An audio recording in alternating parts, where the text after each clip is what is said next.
አላሁ አክበር። ሁለት እግር ባይኖሩም ታሪክ የሰራው የዛሬ ተመራቂ ተማሪ አብዱሰመድ አሊ ኢምራን ሲኤምሲ መድረሳ ዛሬ ከተመረቁ ቁርአን ሐፊዝና የዕልም ተማሪዎች መካከል ተመራቂ የነበረው አንዱ አብዱሰመድ ሲሆን ምንም ሁለት እግሮች ባይኖሩትም ዛሬ ታሪክ ሰርተዋል።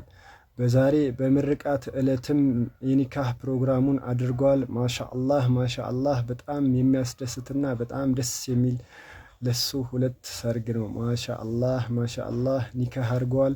በዛ ላይ ባለቤቱና እሱ ሁለቱም ኡምራ ፓኬጅ ስፖንሰር ተደርጓል፣ ሰርፕራይዝ ተደርጓል።